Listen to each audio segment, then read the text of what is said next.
배워서 남주자, 대략 40년 전쯤 되는 것 같습니다. 그 당시 모두가 배워서 남주냐 이렇게 말할 시대였는데요, 초등학교 6학년 담임 선생님은 전혀 다른 말씀을 하셨습니다. 너희는 이 다음에 꼭 배워서 남주는 사람이 되어야 한다. 그리고 선생님의 이 말씀이 제 인생의 방향을 교육자로 결정하게 하였습니다. 나는 선생님이 될 거야. 중고등학교 6년 동안 그 꿈을 잘 간직했고, 한국교원대학교에 진학을 했고, 교원대학교에서 교사의 꿈이 교육으로 더 자라게 되었습니다. 이후 신대원 또는 대학원을 거쳐가며 또 기독교 교육을 전공하며 하나님의 교육으로 완성을 향해 나아가게 되었습니다. 그리고 또 한 분, 한 성도의 성경 읽기와 교육을 향한 고백이 제게 큰 영향을 끼쳤는데요, 저는 오늘 그분의 성경 읽기를 토대로 하나님의 말씀을 나눌 것입니다. 먼저 오늘의 교육 현실을 한번 생각해 보겠습니다. 요즘 아이들은 머리가 클수록 부모님 말씀 안 듣죠. 어렸을 때는 그렇게 착하던 아이가 머리가 커갈수록 부모님 말씀 듣지 않습니다. 이유는 부모의 실체를 알고 있기 때문입니다. 자식들은 부모에게 절대 자신을 다 보여주지 않는데, 부모들은 자식에게 절대로 자기를 다 보여주죠. 교회에서나 집사님, 장로님, 권사님 혹은 전도사님, 목사님이지 집에서는 내 부모가 어떤 분이라는 것을 잘 알고 있기 때문입니다. 그러니 요즘 아이들은 교회를 향해 이렇게 말하는 것이죠. 내 부모를 저렇게 만든 교회에 내가 왜 나가야 되나? 내가 이 교회에서 착실하게 신앙생활하면 꼭 내 부모 같은 신앙인이 될 것인데 난 그건 반댈세. 이중 실패, 이중 교육 실패를 이야기해주고 있습니다. 일단 성인 세대 자체의 교육이 실패하는 것이고요, 그것으로부터 이어져서 다음 세대 교육도 실패하는 것이죠. 우리는 어떻게 할 수 있을까요? 오늘 말씀을 통해 하나님의 뜻 한 가지를 새겨보도록 하겠습니다. 오늘 비유 말씀은 우리 모두 잘 알고 있습니다. 다양한 해석의 길이 있을 것인데요, 저는 오늘 기독교 교육의 관점에서 말씀을 읽을 것입니다. 먼저 말씀 비유의 배경 또는 상황을 생각해 보겠습니다. 비유는 농사짓기를 이야기하고 있죠. 하지만 농사짓기라는 상황 배경, 그것을 그 안에서 정작 말씀하고 싶어 하시는 그 상황은 말씀이 뿌려지는 상황입니다. 농부가 나가 말씀을 뿌린다, 예수님 설명하셨기 때문이지. 말씀이 뿌려지는 상황, 곧 교육 상황입니다. 오늘 말씀을 말씀 전하기, 곧 교육에 대한 하나님의 계시로 읽을 수 있는 이유이기도 합니다. 교육이라는 관점에서 오늘 말씀을 바라본다면 가장 먼저 다가오는 사실 하나가 있습니다. 모두 4군데의 씨가 뿌려졌는데 그중 3군데에서 실패한 것입니다. 4분의 3이 농사짓기에 실패, 교육에 실패한 것이죠. 열매를 거두지 못한 것입니다. 이것을 어떻게 해석해야 될까요? 오늘 말씀이 다른 것은 몰라도 교육에 있어서만큼은 하나님도 어쩔 수 없다, 이 놀라운 비밀을 열어 보여주는 계시 말씀일까요? 결코 그럴 수 없죠. 뒤에 이어지는 예수님의 비유 해설에서 오늘 말씀 해석을 위한 중요한 열쇠 하나를 발견할 수 있습니다. 예수님은 씨를 뿌리는 것, 곧 말씀 뿌리는 것 자체는 그리 중요하게 보시지 않습니다. 대신에 말씀이 뿌려지는 곳, 밭의 상태에 더 주목하시죠.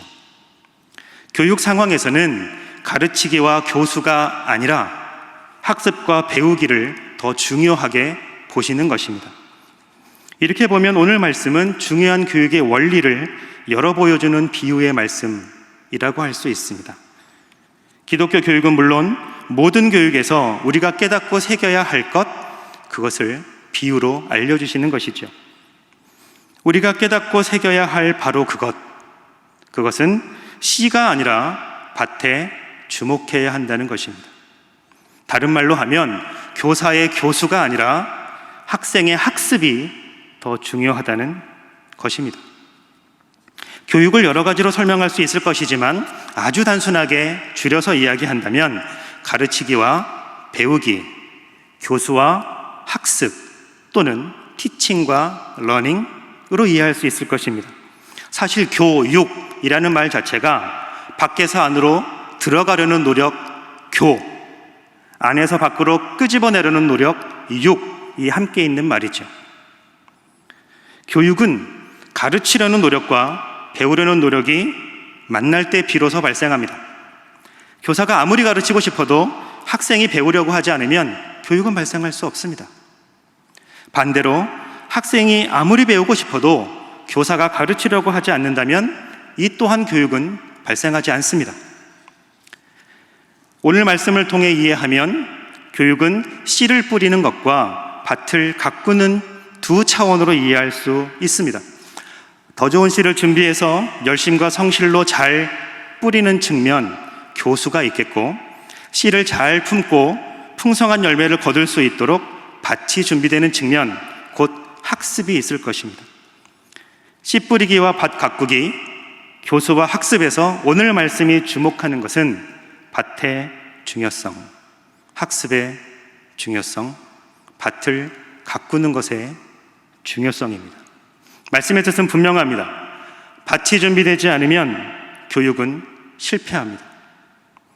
어쩌면 우리의 교육이 한국교회의 목회가 실패하는 중요한 이유일 수 있습니다.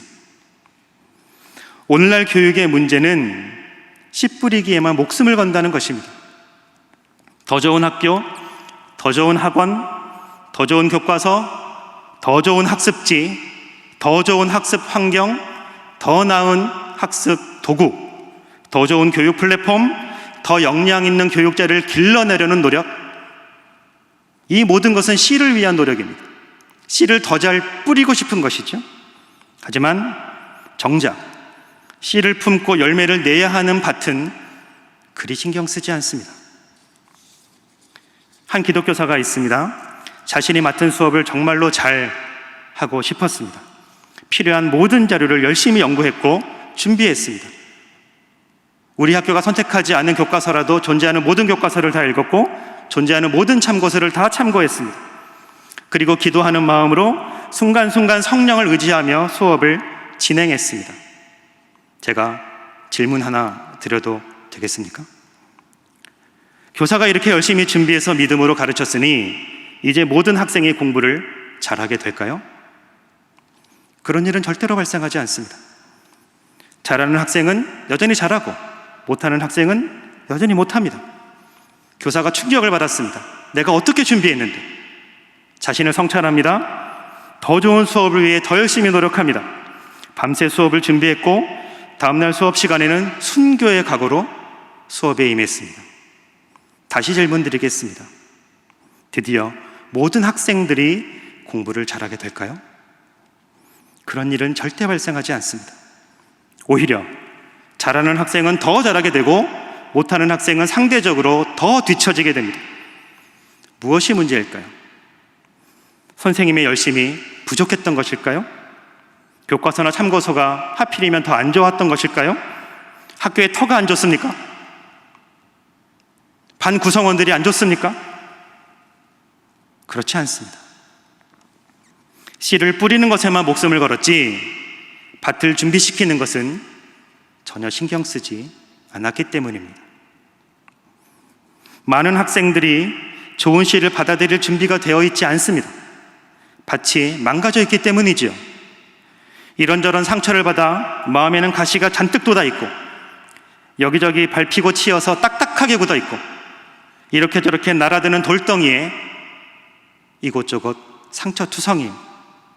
한국에는 공부를 못하는 학생은 없습니다. 공부가 안 되는 학생만 있을 뿐이죠. 교회 교육도 크게 다르지 않을 것입니다. 그 안에 가시가 가득하고 상처가 많아 딱딱해진 학생에게 하나님 이야기는 너무나도 멀고 공허하고 딴 세상 이야기일 뿐입니다. 전혀 씨가 열매를 맺지 못하는 것이죠. 당연히 좋은 씨를 잘 준비해서 뿌리는 것은 나쁜 것일 수 없습니다. 오히려 매우 중요하고 꼭 해야 하는 일이죠.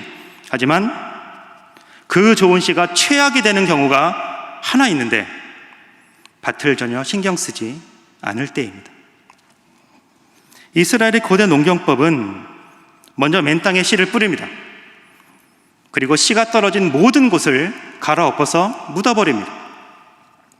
그러니 씨를 뿌리다 보면 길가에도 떨어지고 가시덤불에도 떨어지고 돌밭에도 떨어지죠.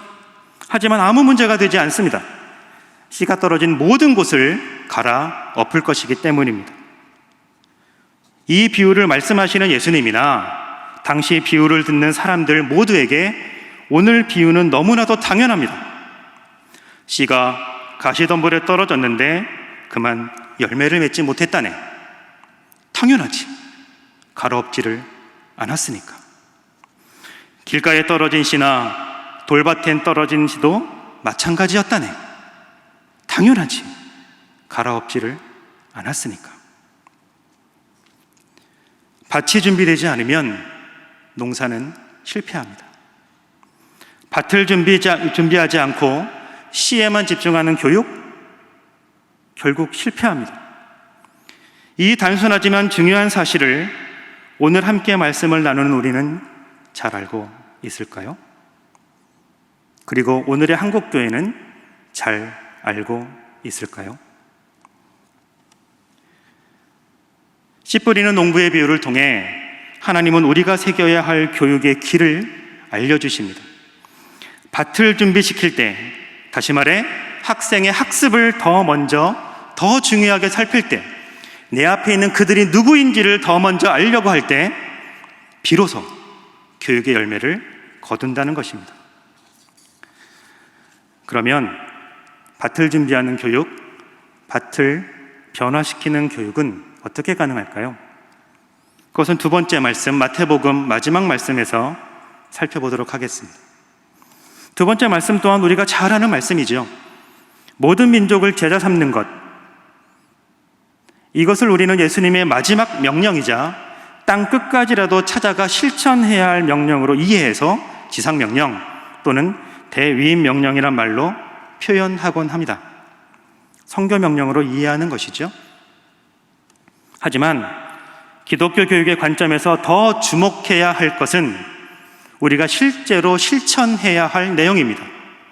그것은 바로 가르쳐 지키게 하라입니다. 가르쳐 지키게 하라. 교수와 학습, 교와 육, 씨 뿌리기와 밭 가꾸기입니다. 부르심의 차원에서 오늘 말씀은 성교 명령으로 이해될 수 있지만 응답과 사명의 차원에서 교육 명령으로 이해될 수도 있습니다. 이런 측면에서 마태복음 마지막 말씀은 대위임 명령으로 받아서 궁극적으로는 대교육 명령으로 완성되어야 합니다. 문제는 앞서 묵상하였듯이 가르쳐 지키게 하라로 말씀을 읽으면 이상하게도 가르치기, 씨 뿌리기에만 집중하게 된다는 것입니다. 한번 생각해 보겠습니다. 설교 시간에 선포된 말씀, 예배 끝나고 이제 삶으로 나아가 실천할 책임은 누구에게 있을까요?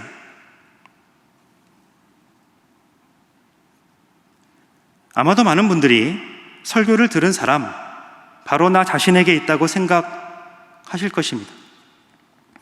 설교는 그럴 수 있을지 모르겠습니다. 하지만 교육은 절대로 그럴 수 없습니다.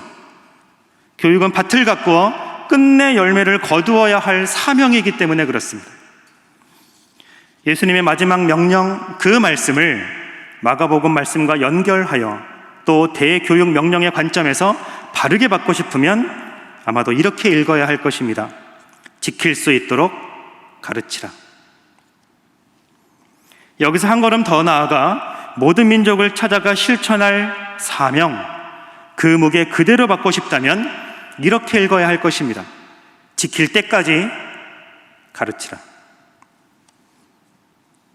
가르쳐 지키게 하라로 읽는 것과 지킬 때까지 가르치라로 읽는 것은 전혀 다른 교육의 길을 만들어냅니다. 하나는 씨 뿌리기에 집중하는 교육의 길을 걷게 하고 다른 하나는 밭 가꾸기에 집중하는 교육의 길을 걷게 합니다. 하나님의 뜻은 지킬 때까지 가르치는 교육의 길, 밭을 가꾸는 교육의 길을 걸으라는 것입니다. 그러면 지킬 때까지 가르치는 교육은 어떻게 가능할까요? 많은 말을 할 수도 있고 해야만 하겠지만 결코 빼놓을 수 없는 것 하나가 있습니다. 그것은 가르치는 사람의 변화입니다. 예수님을 만난 사람이 예수님을 전할 수 있습니다. 말씀의 맛을 아는 사람이 말씀의 세계를 알려줄 수 있습니다. 기도의 깊이를 경험한 사람이 기도의 길을 알려줄 수 있습니다. 그리고 자신을 변화시켜 본 사람이 또 다른 사람을 변화시킬 수 있습니다. 변화는 가르쳐지는 것이 아니라 변화된 공동체의 삶을 통해 전해지는 것이기 때문에 그렇습니다. 지키는 것은 가르치기로 가능하지 않습니다. 우리가 흔히 생각하듯 가르치기라는 것이 진리가 무엇인지를 잘 정리해서 말과 글의 형태로 전달해 주는 것이라고 생각하는 한 그렇습니다. 이런 가르치기는 단지 출발점일 뿐이지요. 변화를 이끌어내는 진정한 가르치기는 나의 변화를 통해 비로소 시작됩니다. 한 가지를 함께 생각하고 말씀을 마무리하겠습니다.